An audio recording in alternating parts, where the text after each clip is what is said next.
You're listening to the Birth Matters Podcast, episode 103. As a marathon runner, I'm not a stranger to spending hours, many hours of my life by choice, coming up and confronting pain and discomfort, and also the mental struggle as well as the physical struggle of enduring that for a purpose that feels righteous and satisfying and empowering. And there is an inextricable link in my mind between my identity and experiences as a marathon runner and a triathlete, and knowing that this was the kind of birth I was hoping to have.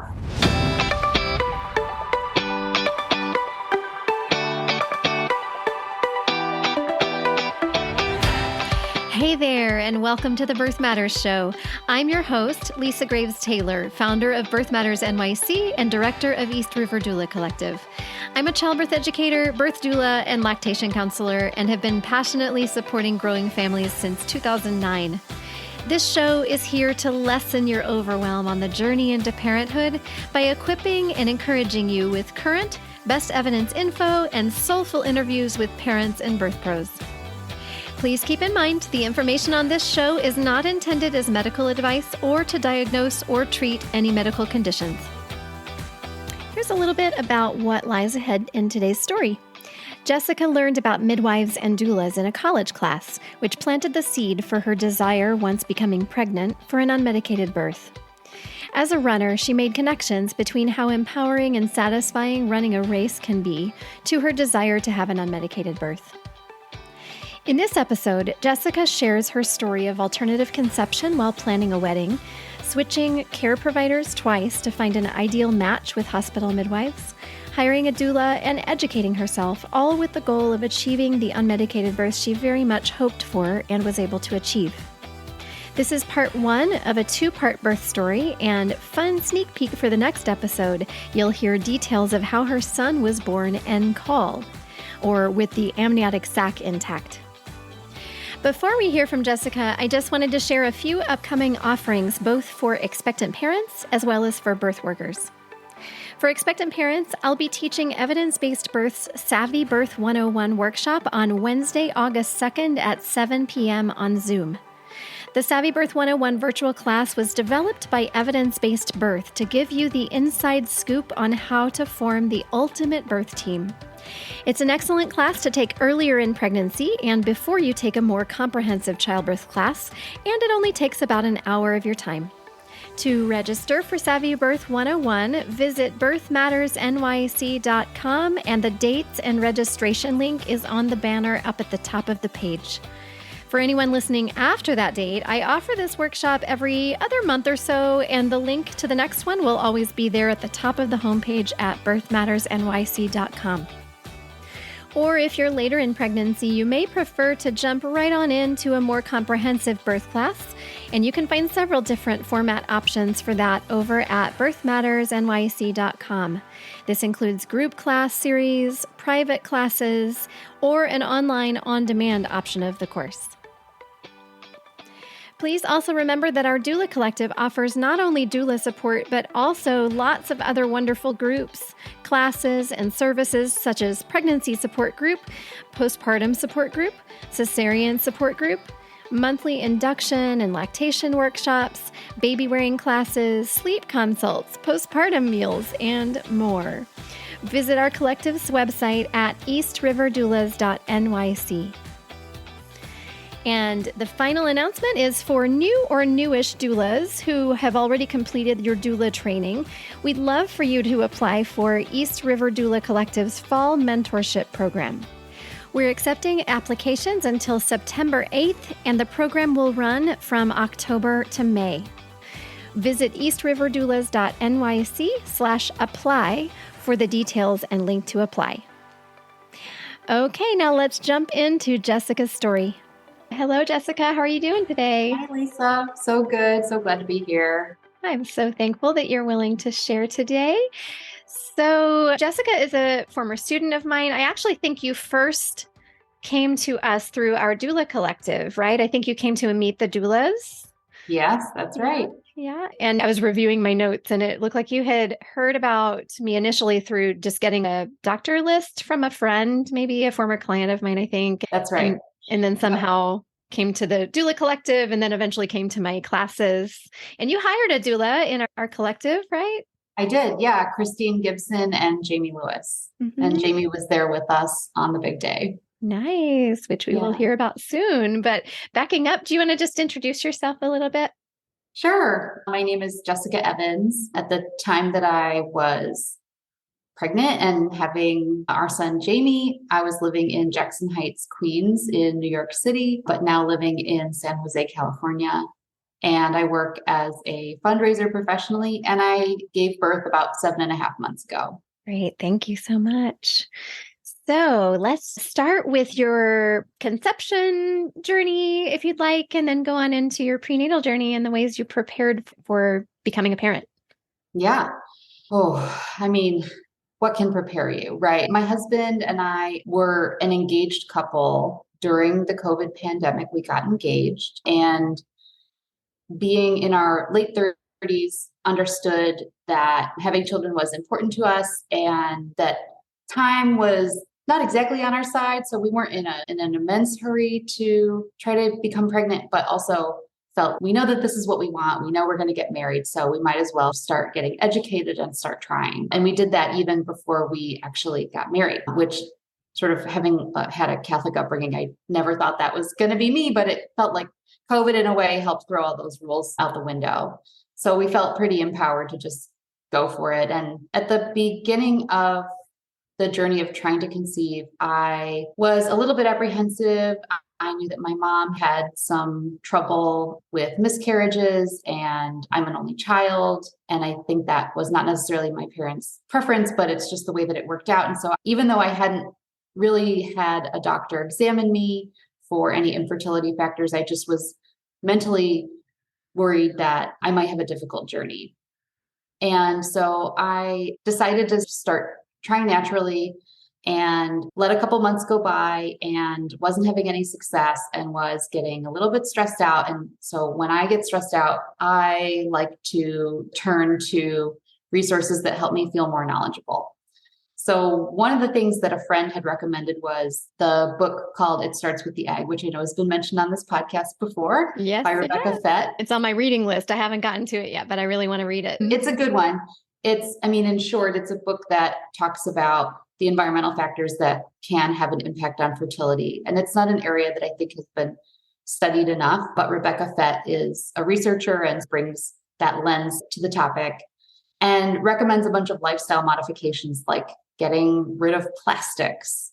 For example, stop heating up your leftovers in plastic takeout containers and stop using your mostly plastic coffee maker, which hot water courses through. And she also recommends avoiding things like scents and perfumes, and all with the idea that you can make these choices and impact positively the quality of your eggs, especially as, for me, a woman over age 35.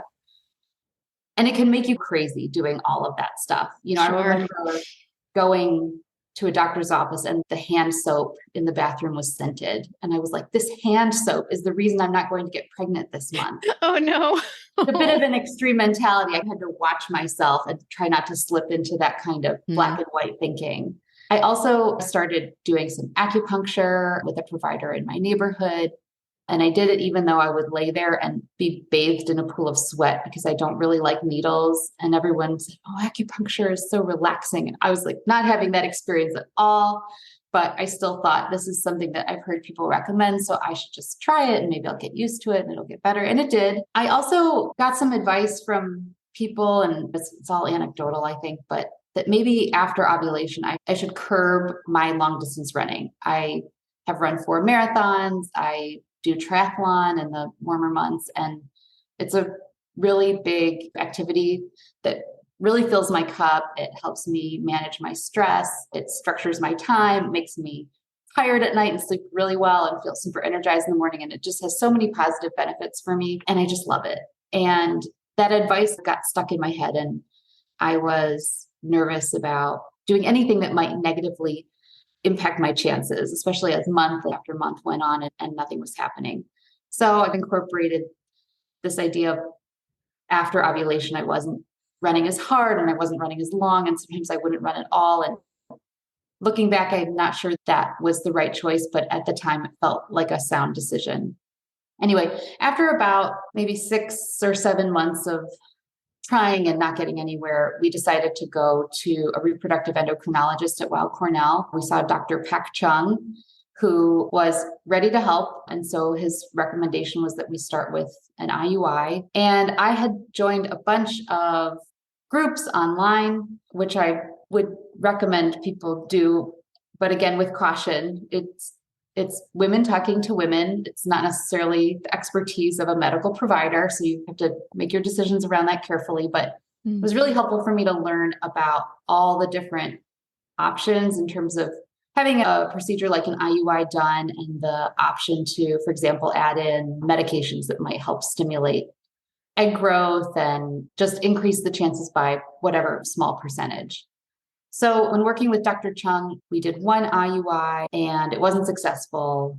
And so my husband and I, we were slated to have a civil wedding ceremony in June. This would be June 2021. And we decided, let's just take a pause. Let's just focus on this happy time in our lives and just focus on the wedding and just enjoy. Let's just enjoy and take some of the pressure off ourselves. And maybe that's the best thing we could do right now, especially after the first failed IUI, because our understanding was that we would maybe do a couple of IUIs and then we would move fairly quickly into a conversation around IVF. And I had done some egg retrievals right around the time I first met Don, because I had just turned 35 and was dating, and I didn't know I had just met my future husband. So I just wanted to put some eggs in the bank just in case. So I knew how difficult it was to do all the hormone injections and the retrieval procedure. Went through that with a very close friend of mine recently, and I could not believe how intense it was. Yeah. And very emotional too, at least for the person I was supporting. Yeah. It was for me too, especially because the first round I only got 4 mature eggs, and that was a complete shock. Oh no. Yeah. So I had to do it all over again. So it was wise, I think, to take that break. And the following month, we were not planning on going back to Dr. Chung. Like I said, we were just on pause. But on a whim, I just woke up one morning and was like, I don't know. I feel ready to do it. It was nice to take a little break. Are you okay with it if I make an appointment and go in and start doing the monitoring appointments? And I had advocated for the use of letrozole in addition to a trigger shot, which was just from my own research and reading these Facebook groups, perhaps help and just add a little twist to what we had done the first time, which didn't work. And Don was super supportive, so we did it. And I just had a totally different mentality. I think because I didn't have any expectations, I just decided at the last minute to try this. So if it works, great. If it doesn't work, great. And actually, I also gave up on the idea of not doing my normal exercise routine. And so probably about 10 days after ovulation, I was scheduled to do the New Jersey State Triathlon, which I've competed in so many times over the years. It's just a favorite of mine. And so yeah, I went out and I did the race, and it was like 3 hours of pretty hard racing. And it felt amazing. And that afternoon we went to a friend's house. They had just purchased a new house, and I had a big glass of Sancerre, which tasted so good on a hot summer day. And then that night I was like, well, I think it's been kind of about the right number of days. I wasn't even like counting the days down in terms of like when I could take an early pregnancy test. I'm just going to see. And I was so shocked to see that the test came back positive. I was pregnant. In fact, I didn't even believe it. I showed it to Don, and he was like, yeah, I don't believe that. Like, it's not real. Try it again in the morning. And part of why we were a little skeptical was because I believe it's the use of the trigger shot can create a false positive on the pregnancy test, because it includes some of the same. I'm not remembering the details at this point because it's been a little while, but it can trigger a positive result that is not really positive. And that had happened to us at some point earlier in the process. So we were a little bit skeptical and wanting to be very cautious regarding our emotions at that point. Sure. Yeah, that makes sense. But it was real and we were really excited. And I had a couple of follow-up appointments with Dr. Chung instead of going directly to an OB because he wanted to just continue to do some monitoring. And so he did some transvaginal ultrasounds and was like measuring the size of this little blob on the screen. Turned out to be our son, Jamie, and doing blood work and just wanting to make sure that everything was good. And it was. And so at that point, we began the transition to finding an OB. I didn't really have an OB at that time, actually. I had been with a group provider in Manhattan and changed insurance during the pandemic, and they were not in network any longer. So I was starting from scratch and looking to form a relationship with someone. So Dr. Chung's office gave me a list of providers. So I just called around and I knew that I was going to be due at the end of March 2022 and nobody had any openings. Somehow I didn't even know to expect that it would be a competitive landscape. I felt, isn't it supposed to only be when you're trying to put them in daycare or preschool that you have to like get in really early and that it's competitive? So that totally caught me off guard. I remember I was going on a trip somewhere and like crying in the airport because I couldn't find a doctor who would take me. I finally wound up with a doctor, an OB at Weill Cornell on the west side of Manhattan. And I went to her, I think 2 times. And was like, this is not my person. Just did not get a good feeling. We didn't connect. She didn't ask me any questions about me as a person.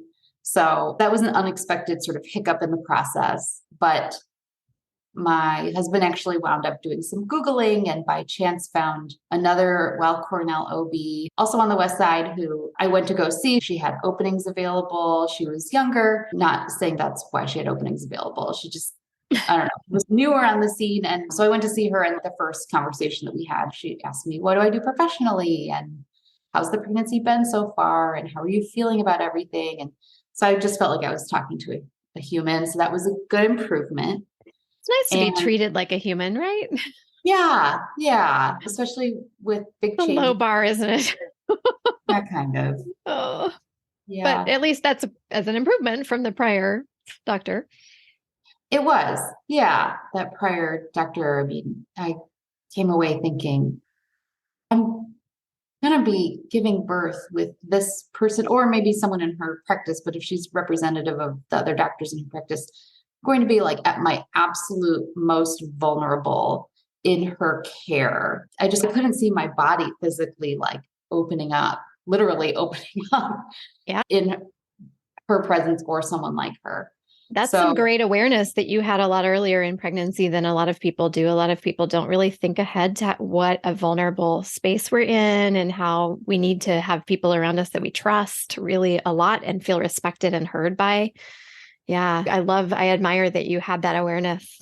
I would give credit to a class I took in college on women's health, and it was taught by, I believe, a certified nurse midwife who I think also had a law degree. So she had a really interesting combination of experiences and perspectives. And the truth is, going all the way back to that class in junior year of college, I really had an interest in home birth.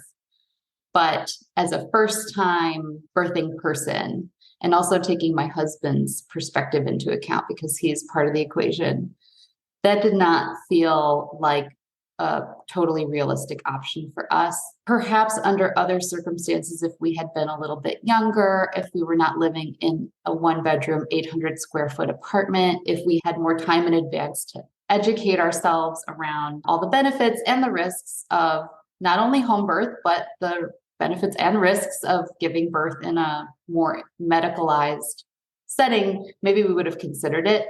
And I'm still crossing my fingers that we might for baby number 2 at some point. But I, at least, Lisa, to your point, had this awareness that the choice of provider really mattered.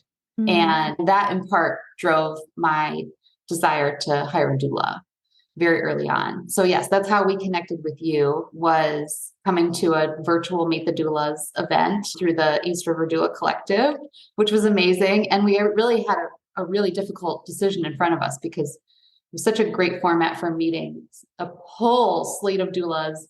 And I felt almost right away, at least half of them, I would have felt really comfortable having there with me and being my advocate. But at the end of the day, we felt that Christine and Jamie were the right fit for us. And we're so thrilled to have them on our team. So that was actually one of the earliest decisions that we made, I think, in the pregnancy. It was probably around the beginning of the second trimester that we did that. Do you happen to remember how you heard about doula care, doula support? It was probably in that women's health class. Maybe. Yeah. Okay. Yeah, I think so. I bet there was like a day in class where we learned the difference between a doula and a midwife. I love it. But I will say this, I'm only one half of the parents, right? Don is a big part of everything. I could tell from even before we conceived that Don and I were going to have a very egalitarian approach to parenting. And so I really wanted his buy-in on decisions that we were making together. And one of the most important things when it comes to the decision to hire a doula was a friend of ours had recently had their second child, and we were out having some drinks with them. This is before I was pregnant. And we really adore these friends. But one of the hallmarks of them is that they do not spend money frivolously. They are very frugal people, and we really respect them for that. But it's just something that really stands out about them compared to everyone else that we know.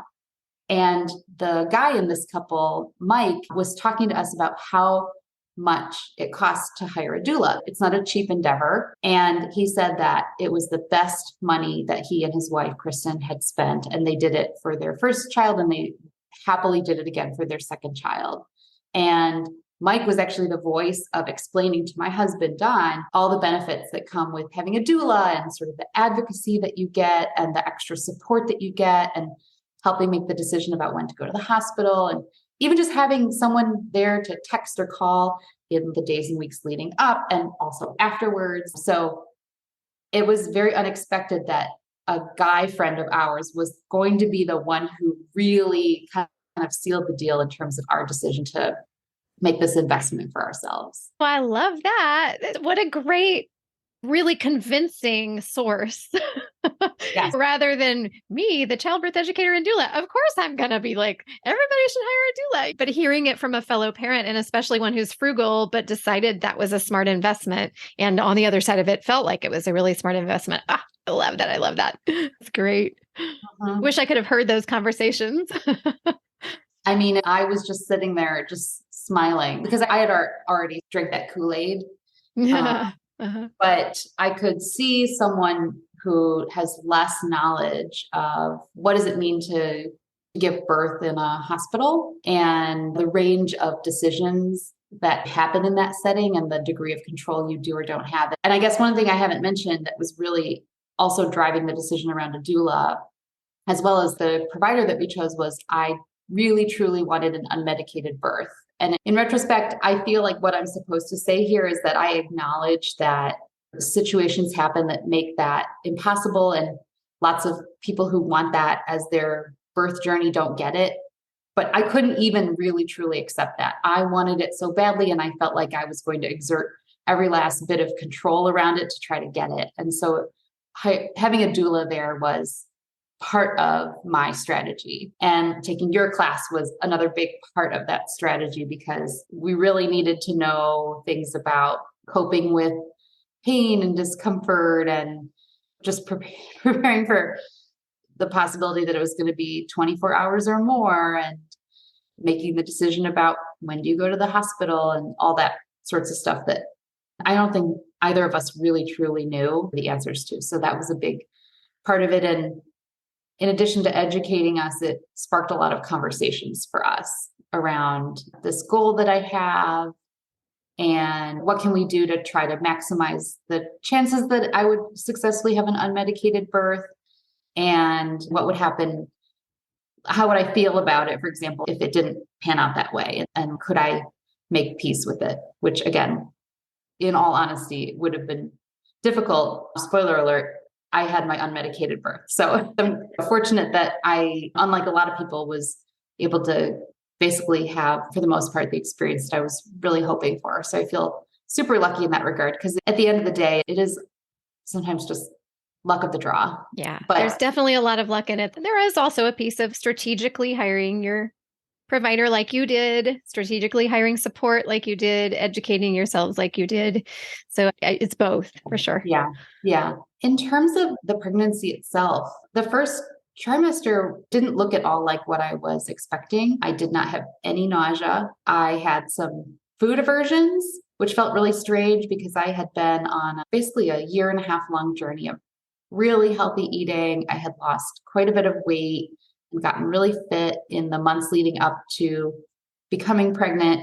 So the fact that I couldn't even look at a salad anymore, which was like just my regular lunch salad every day, I just, couldn't, I needed pasta and bread and lots of processed brown and white food and like the rich, colorful diet I was used to. I just couldn't do it at that time. That resonates. And yeah. And also, I just lost all my energy, like taking naps in the middle of the workday sometimes because I was working from home, which is just so not me. And I was still running, but I had really slowed my pace down and shortened the distances that I was going because I was just wiped out all the time. And during the first trimester was when we started the conversation about potentially moving to California because there was an opening for a position at the organization that I work at. So at that point, it wasn't a stressful conversation. It was so hypothetical, but it was sort of a thing that was coming onto the horizon as a possibility. And although we had our civil wedding ceremony in June, we decided to try to get everyone together for an actual big wedding celebration. This was during the Delta wave of COVID and before Omicron became a thing that we were talking about. So that was set for October, which that would have been in week 16 of my pregnancy. So I was basically planning a wedding while just running on absolute fumes every day in the first trimester. Oh, goodness. That was kind of tough. Yeah. By around week, I think 10 or 11, I started feeling my energy return, thankfully. And we made the decision that we would tell all of our wedding guests at the wedding that I was pregnant because only a handful of close family and friends knew at that point. So that was going to add an exciting twist. And I had my OB's office call my cake baker and tell them that we were having a boy, but I didn't know that. And so we had the wedding cake that we cut at our wedding ceremony have blue icing on the inside. So when we cut our wedding cake, we pulled the slice out and there was blue icing. And that's how we and everyone else at the party found out we were having a boy. Those gender reveals are a little bit tricky in a way because gender is a construct and all of that. Right, but right. It was still fun and glad we did it. The video is really fun. The band was playing Sugar Pie Honey Bunch while we were cutting the cake. And so that's like Jamie's song now for us. I love it. Harkens back to Motown. I grew up outside of Detroit. So anyway, that was fun. And then things just got more and more stressful as the pregnancy went on. The pregnancy was totally fine and boring. And every prenatal visit I had was very quick in and out and everything's fine. And I was feeling increasingly good as the pregnancy went on. But I was interviewing for the role in California and knowing that it was likely that I would get it, Don made the decision to start studying for the California bar exam so that he could be prepared to move, of course, with me and transfer his career as an attorney from New York to California. And since he had last taken a bar exam, I think like 12 or 13 years earlier, that was not a pleasant experience for him. And he had leg surgery and then he had an infection and then we got COVID. And so there was just a lot of stuff piling on. And at the end of the second trimester, I got the job, which was exciting and brought a whole new set of decisions that we had to make about where we're going to live. And Don was like, okay, I'm really studying for the bar now. This isn't hypothetical anymore. This is happening. And it's amazing to me that you took birth class, given all of those things you were juggling. And I remember when you signed up, you shared some of that stuff. And I just was like, oh, wow, they have a lot going on. Yes, it was a lot. You got through it. Yay. I do remember, I hope Don won't mind me sharing this, about a week before my due date, Don confessed to me that he did not remember anything from class. And he was like, can you give me like a cheat sheet or a crash course? Like, I don't know what's coming, and I know it's coming really soon. I get that. Yeah. That's understandable. understandable. Forgive him for that. Yeah. Yes. Drowning in all those acronyms that lawyers have to memorize in order to get through them. So. And remind me, was your class all virtual? It was. Yeah, I thought it was. Okay. Yeah. And that's even harder to just stay engaged for long classes. Yeah. Yeah. Every class we tried sitting in a different location, like what would be more comfortable. And he's got his post-op leg on pillows and ice packs. And but it really gave us an important foundation. I'll say that. And he did great. When it came time for him to be the supportive person, like he just nailed it. So that's what matters. Yeah. When we rounded into the third trimester, this would have been like January, February, March of 2022. I started hearing this little voice in the back of my mind that I just was not sure I was with the right provider. And I had already made a switch. So I felt like, what do I do with this feeling? How do I even switch at this point? It feels really late. I've done all my prenatals with this person. But the reason that I started having those doubts was all of the conversations that I had with her about my wishes to go unmedicated, to not even come into the hospital until pretty far along in the labor process, to decline fluids and an IV if possible. Just the deeper I got into the details, the more I heard her say, well, maybe, but we should also prepare you for the possibility of an induction. We should also prepare you for the possibility of Pitocin. We should also prepare you for all these possibilities that, yes, okay, those are possibilities, but she would say it in a way that was in response to me expressing my goals and my wishes. And it started to feel like instead of being on the same team, we were on opposite sides, and that I was having to argue for my vision being like the legitimate official vision of what this experience was going to be. And that just didn't sit right with me. And that was a scary place to be, because I truly was like, I thought it was too late at that point to go to a place like Central Park Midwifery. We had a call with them months and months earlier, but they weren't going to take me on at that point. I'm sure that they were fully booked. They book up pretty far in advance. Yeah. And it was going to be like another $6,000, I think, that just we hadn't planned for. So that was when I was really glad that we had Christine and Jamie, because I can't remember if we texted or called them, but we reached out and said, hey, this is how I'm feeling. What advice do you have? And immediately, I think it was Christine who jumped in first. They were like, Metropolitan Hospital. It's a public hospital. It's in East Harlem. I knew right where it was. I used to live one block around the corner for several years. I loved living in that neighborhood. It's run by a group of midwives. They have an OB who's there in case there needs to be an emergency C-section, but these midwives really know like what you're saying to your OB and feeling not heard about. They are going to hear you in the way that you want to be heard, and they are going to respect what you want. And so why don't you just go, just take a visit. And at this point, it's about week 38 in my pregnancy. Oh my goodness. It's kind of could be in labor. Could be in labor. Yeah. Kind of any day now could be. And I was definitely starting to feel some like shooting pains in my groin and like a lot of increasing pressure and heaviness. And that belly was looking pretty big. And when I had consented to go in and get, I think weekly. So what are those things called where you go in and you get the hockey pucks put on you? The non-stress test. Yeah. Probably monitoring the baby, being sure they're doing okay for around half an hour or so. Yeah. Yeah. I had consented to go in and do those just to make my OB feel like I was like a team player, which is so stupid. Yeah. The fact that we have to do that to convince someone to not induce us or intervene is frustrating. Yeah, exactly. So I remember calling Metropolitan Hospital. And of course, being a big public institution, even just working my way through the labyrinth of phone numbers was a little bit difficult, but finally I got one of the midwives on the phone. It was Lindsay Mayo. God bless Lindsay. She had some choice negative things to say about other hospitals, in which I won't repeat, but in expressing that, she off the bat, well, she also cursed. So she made me feel really comfortable. Like, I don't even know if she intended to do this, but she made it super clear that if I were to consider coming to Metropolitan, it's like a different world in terms of how I would be treated and how my preferences would be respected.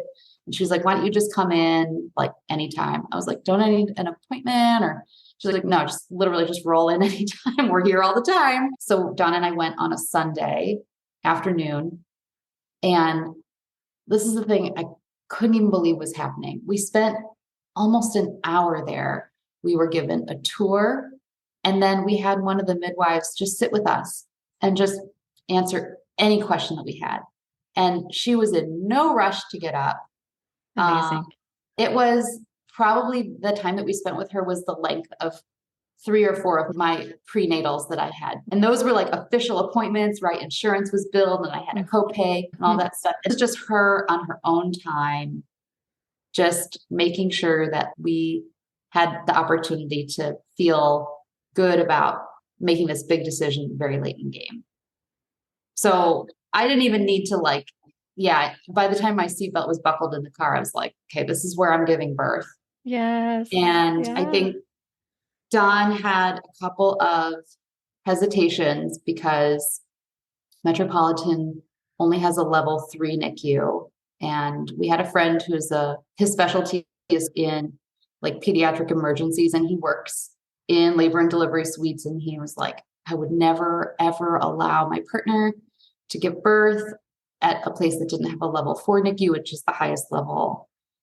And I know that Don, right, he's coming into this identity as a father, and he's thinking about me, his brand new wife, and he wanted us to be safe and okay. And we had this conversation that we now refer to as the bagel conversation. We went out for great bagels on the Upper West Side while we're still sitting with this decision, because at this point, the door's open. We could go with the OB that I had been seeing. She didn't know we were up to trouble in terms of looking around and considering other options.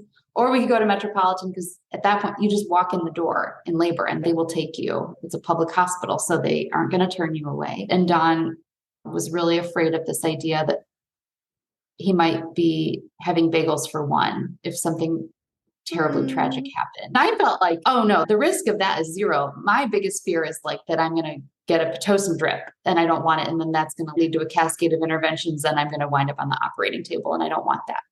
He's over here in a completely different headspace, feeling worried about what if Jessica doesn't survive this experience. And both of those perspectives are valid. And I was trying to do this dance of acknowledging how he felt.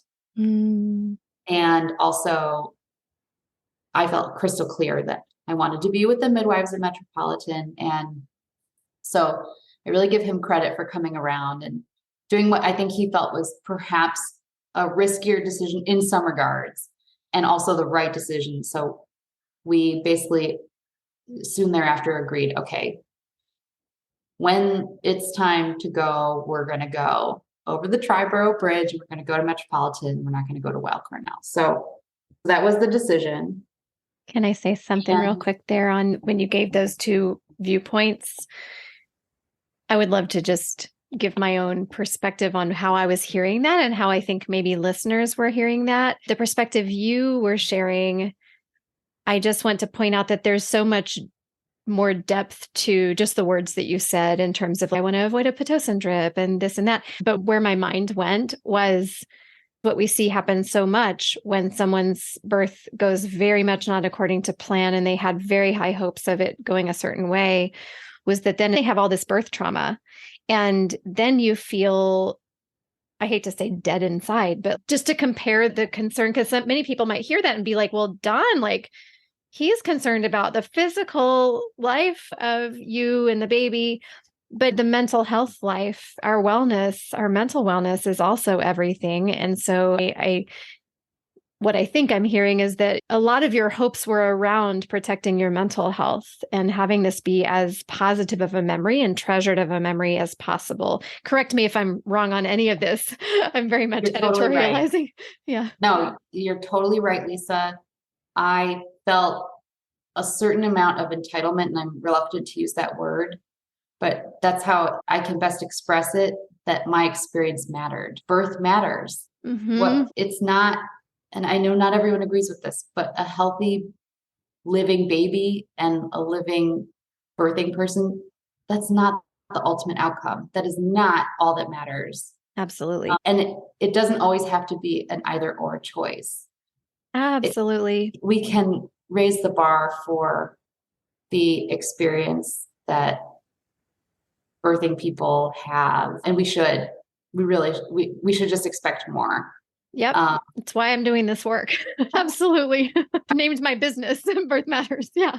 That's right. Exactly right. I didn't mention it, but I immersed myself in reading a lot of books around natural childbirth and home birth. I'm actually forgetting some of the authors, but maybe you can include some of those in the show notes. They just reading the empowering stories of settings and providers who normalize a physiological birth was really empowering to me. And I also maybe can pause and share here that as a marathon runner, I'm not a stranger to spending hours, many hours of my life by choice, coming up and confronting pain and discomfort and also the mental struggle as well as the physical struggle of enduring that for a purpose that feels righteous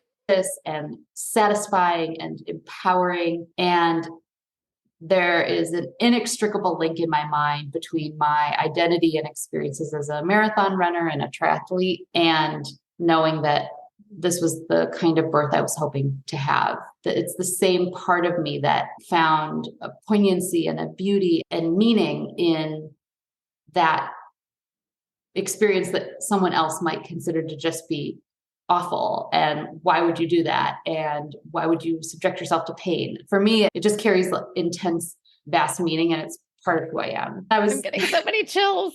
I love it. Thank you. And I can say, like, sort of transitioning to my birth story, Lisa did an incredible job preparing me for what my headspace would be like in those final hours of giving birth. And there was not a lot of coherent thinking. I'm jumping ahead here a little bit, but there was not a lot of coherent thinking. But for anyone who has run the New York City Marathon, they will understand when I say I kept thinking to myself, am I at the Willis Avenue Bridge yet? Which is around mile 19 or 20 of the race. And for most runners, that's where the going starts to get tough. And I just kept thinking, I wonder if I can turn and ask Jamie, who's the doula there with us. But she won't understand what I'm saying when I say, am I at the Willis Avenue Bridge yet? Like, she'll think I've kind of lost it. And like, no one knows when this labor is going to be over. It's going to take its own course. But I kept envisioning myself on the road in the New York City Marathon. And I don't know, that was how I pictured my own experience at the time. And the parallels shocked even me. And I already came in thinking, oh, these two experiences they originate from the same place, and maybe there's going to be some overlap. That's how I think about it. It was complete one-to-one overlap in the two experiences. Yeah. So, yeah. The strategies. Love it. Yeah. Pacing myself, understanding, like reserving energy and knowing that the hardest part is yet to come and that there's going to be this amazing finish moment, all of that. So it's great. Yeah. Wonderful. Well, do you want to go ahead and start from the beginning on your birth story? Unless there's anything else you wanted to share about pregnancy. I don't think so. I was due on March 30th, and my plan was to keep working. I was working at home up until basically like the last possible minute so I could preserve all my maternity leave for actually being with a baby. Mm. And as the due date approached, I was really trying to get out and walk more. I had become a little bit sedate. It was the dead of winter and it was really cold, and I just hadn't been getting out and getting as much exercise. But I felt like walking might just help the baby kind of drop a little lower into the pelvis and be good for me and be a distraction. So Don and I started like taking the car out and going on really beautiful walks. So we walked through the cherry blossoms at Flushing Meadows Park. We walked along the waterfront in Long Island City at Gantry State Park. And then on April 2nd, we went for a beautiful walk at Rockefeller State Park up in Westchester.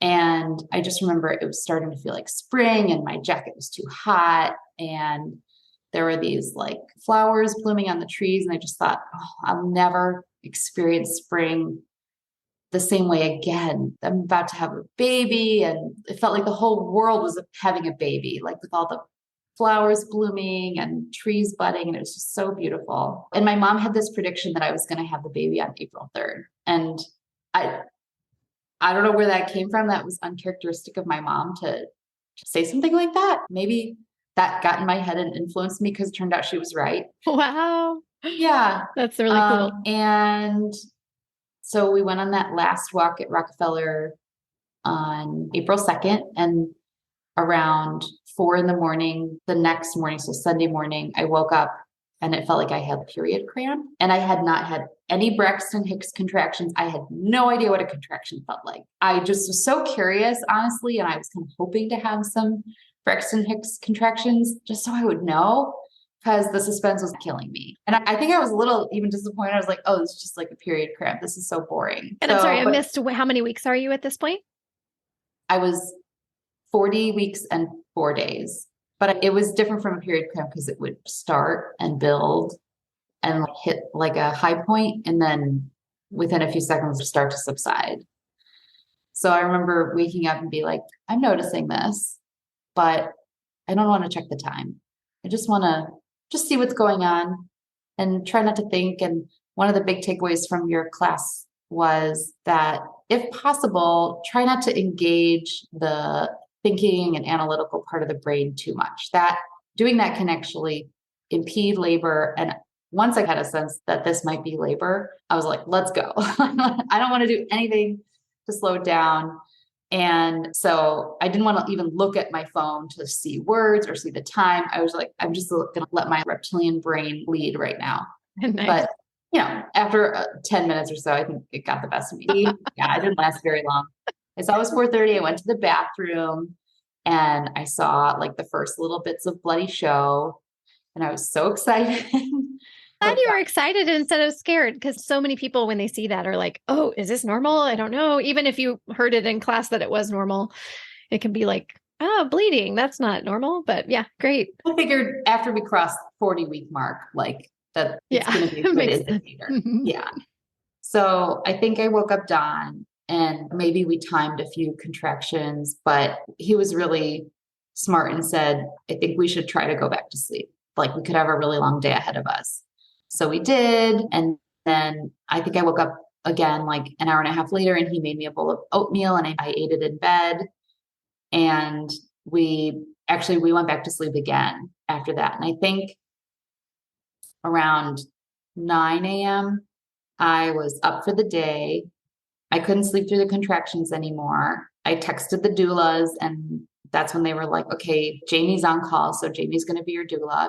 I was like, okay, great. We're going to have a doula named Jamie and a son soon named Jamie. All right. That's not going to be confusing at all. And they were like, you can time the contractions, but don't be obsessed with that, because for the reason that I mentioned, like, it's just, what is it going to do? So just keep in touch. And I wrote my birth story down 5 days after having Jamie. So I have some of these details, which I've forgotten, but I'm looking at it right now to remind myself. And I wrote down that at 10:30 in the morning, the first very intense contractions started happening. And that's when I started doing some vocalizing to get through the contraction. I think it helped me, but I also wanted to have a way to tell Don, to signal to him what I was going through. And so I would do this like low, like guttural type of moan. And I would increase the volume as the intensity increased. And then like my voice would also taper off with the contraction. So he would have some way of understanding within the contraction and then across contractions as it got louder and louder gradually over the hours, that like where I was from an intensity standpoint, because I already was at a point where it wasn't super easy to talk and communicate. I called my mom to tell her I was in labor, and it was a very short conversation. In my mind, I had hoped that we would have some final words of encouragement or support, and I couldn't do any of that. It was just like, Mom, I'm in labor. Like, I gotta go. Bye. Here Bye. comes the next one. Yeah. And I kept eating. Don made me a peanut butter and jelly sandwich, and I laid on a towel, and we tried to watch some TV, and you had recommended maybe we put on like a silly movie or just something like the comfort food version of TV or movie entertainment. And I didn't want to have really sound around me. I tried listening to some jazz, and I was like, this jazz is so annoying. I needed just quiet. I just was getting into where I needed quiet. So I was laying in the bed in the dark bedroom with the door closed for a little while. And I heard go into our closet where all of our cleaning supplies were. And he had his own, I think, like nesting attack. He needed to mop the kitchen floor. I think he vacuumed maybe. I've never heard the term nesting attack. I love it. Well, it was because there was all this commotion out there, and I was a little bit annoyed by it. Oh yeah, you're like, no sound. Because I wanted quiet and calm, and then I could smell like the spray of the Swiffer liquid on the floor, and it was like just smelled noxious to me. But I was like, he's got to do his thing. I'm doing my thing. It's cute. You'll laugh at it someday. So we started timing contractions again around 2:00. And they were a full minute long, and they were like 2 or 3 minutes apart. And it was getting really intense. I was up on my feet. I was bent over at the waist, leaning on any kind of furniture I could find. For some odd reason, I couldn't put my left heel on the floor. Like I was standing up on my tiptoes. Don't know why. Just kind of remember that weird detail. That's very interesting. Yeah. Don called the hospital and just let them know, we might see you guys pretty soon. They were like, cool, come on, whenever. And he coordinated with Jamie, and he took your good advice to go in another room so that I didn't have to hear all the logistics, and just, again, to try and protect my brain and that need that I had for quiet. And nice. Yeah. So he arranged for Jamie to meet us at our apartment. And we thought, we'll see at that point when we need to go to the hospital.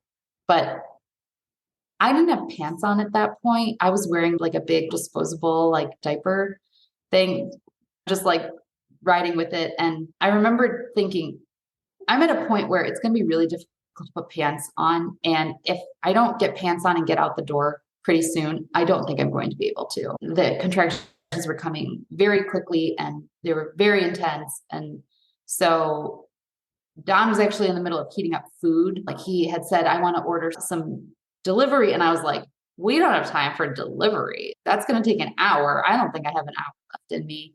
So he was heating up some chicken wings that we had ordered from the night before. And honestly, when we got home from the hospital 3 days later, there were chicken wings in the microwave. We never ate those. It became very clear quickly that I needed to get the pants on.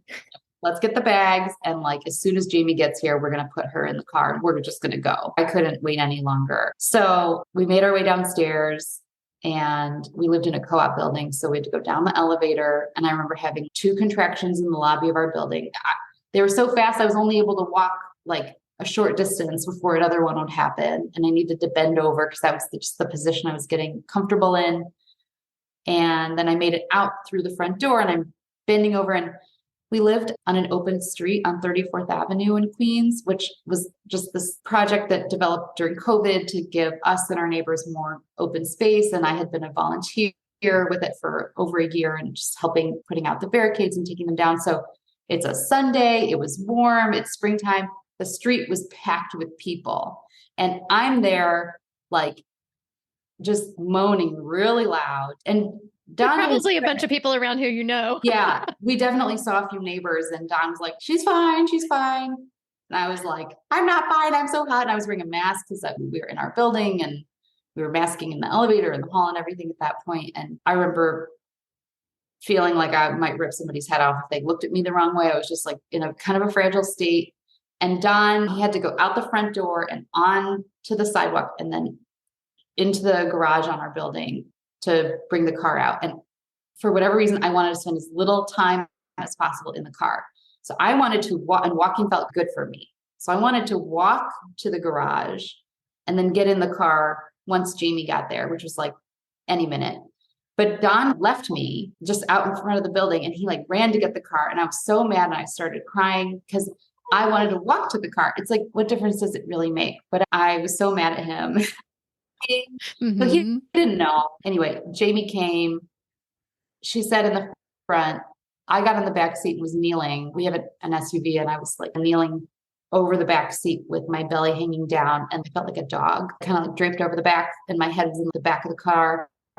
And I'm looking out the back window and we're driving over the Triborough Bridge and they put all the windows down because I was like dripping in sweat and I was so hot. And Jamie walked me up to the 4th floor at the hospital and she was just so nice because I was really moaning really loudly. And she just kept saying, don't worry, she's totally fine. She's in labor, but she's doing good. We're just going to go up to the 4th floor. And she just like warded everybody off around me and got me up there. We went into triage and that was the most difficult point because they had a sense of who I was, but they didn't really have my medical records. I had tried to send them over, but there were about 1 million questions about the prenatal care I had received. I was asked for my birth plan like 8 different times, which in retrospect, I should have been thanking every single person, but I was just so annoyed. Like asking me for this, like I already gave it to give birth. Yeah, it was just really intense. And that room was so teeny tiny. And some listeners may not know, in my triage room, there was barely enough room for 3 adults and a suitcase. And we had all of that. And also the bed that they put me on was in an upright position. And it was a really short bed. So it was almost like a chair. There was no place to put my legs up and out. So I was like curled on my side and just super uncomfortable and getting peppered with questions. And I think I definitely was not the nicest to one of the nurses and she smelled like cigarettes. And I think I was really just sensitive to smells and sounds. Yeah. Anyway, I encourage them to ask Don questions. I think you had said, try to deflect, let someone who's not in labor do the talking if possible. Those medical questions, often they insist that it has to be you, right? So that can be super hard in the intensity of labor. Yep, it was. Oh. Finally, they were like, would you like a cervical check? And I had not had one my entire pregnancy. I just felt like there was no point having one. I didn't want to risk getting an infection. I thought that was, yeah. And that was a wake-up call because it was very unpleasant. It was for people who maybe have experienced assault. I could understand why that would be very deeply triggering and problematic. But I was told I was somewhere between 6.5 and 7 centimeters, which kind of explained why I was in the condition I was in. Yeah. I was quite happy to hear that news. Oh, good. It's like a little bit of empirical information to help me process what I was experiencing. And I was really proud of myself for waiting that long to show up to the hospital.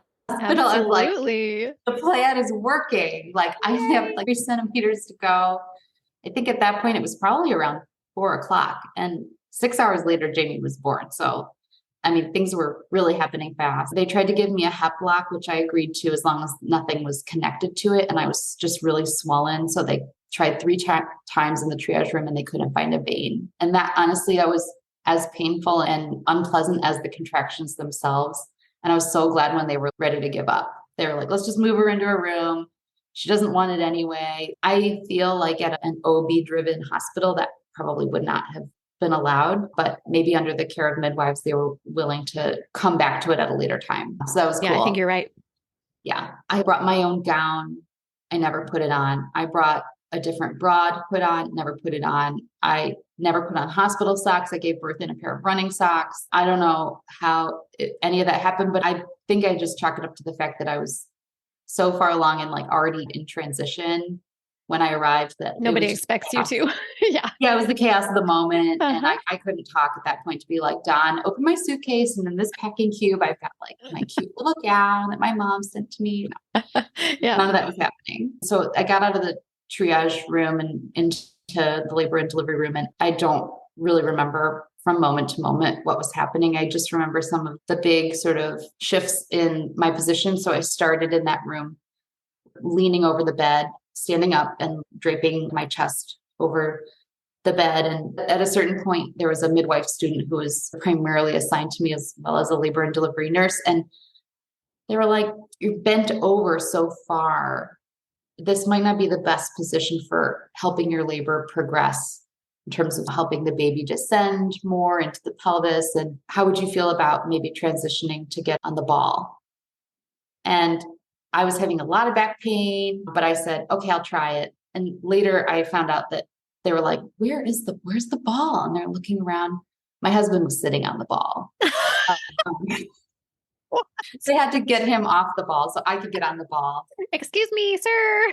Yeah. And then I just sat on it and they were like, "Oh no, hold on. We need to put like a pad." And I was like, "Okay, I don't know. I don't know what's going on." Jamie and Don both tried to squeeze my hips and apply pressure. And I just didn't want to be touched. I needed one thing, which was I needed to hold someone's hand. So I held Don's hand.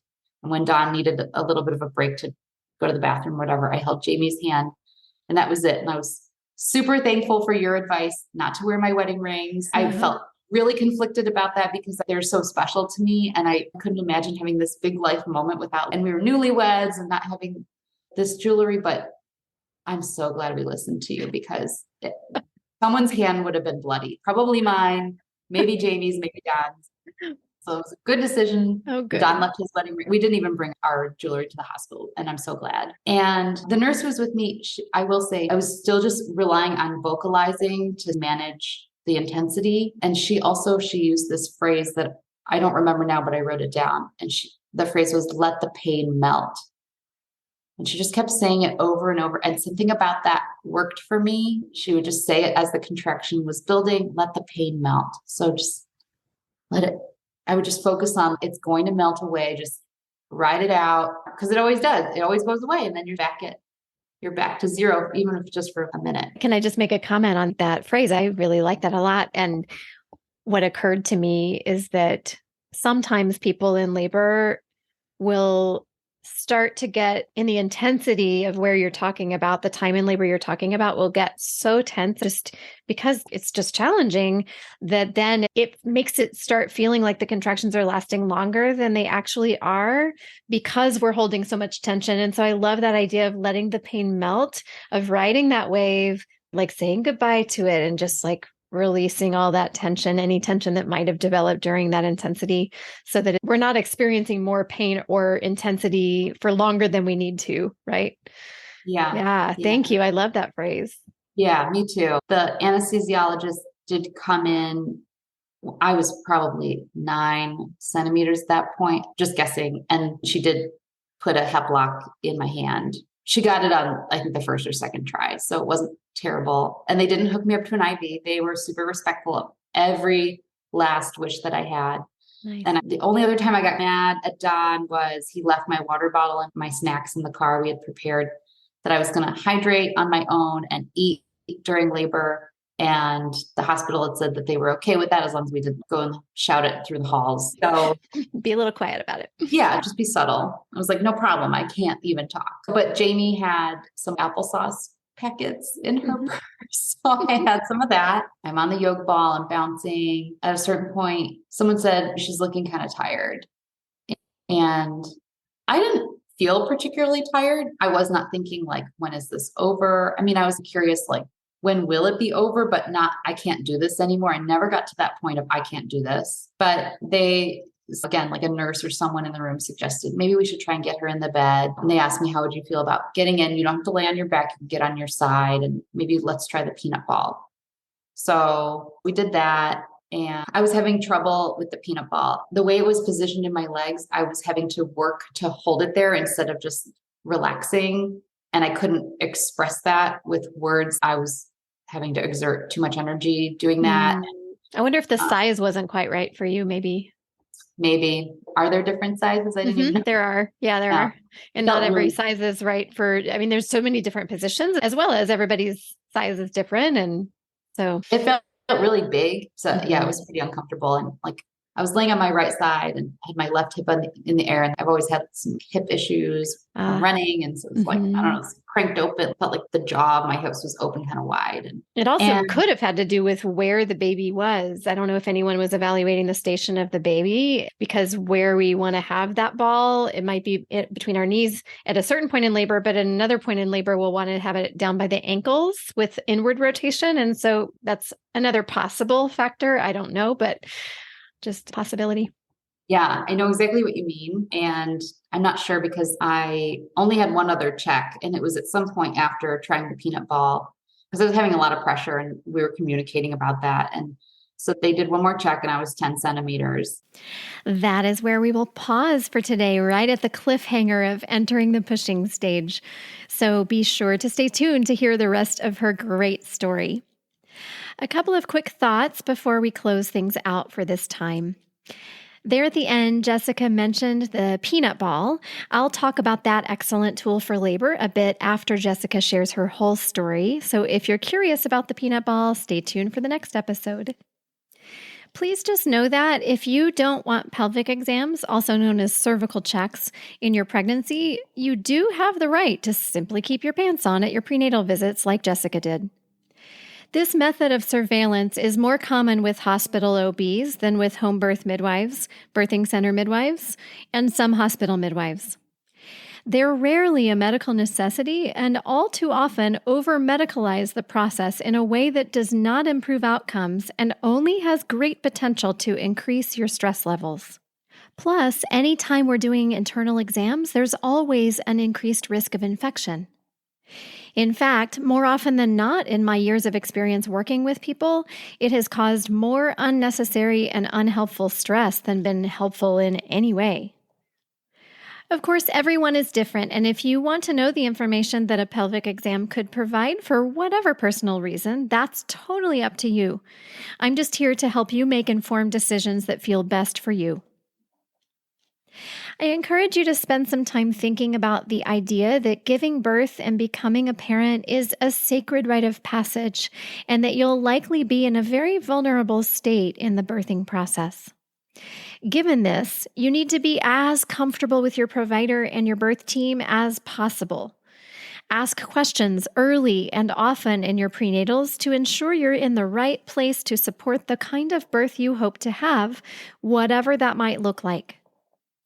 And if you've hired a doula or you're interviewing doulas, definitely ask them about their experiences at your chosen place of birth and with your chosen provider. Remember that doulas have the unique perspective of having worked with many different providers at many different hospitals and other birthing locations.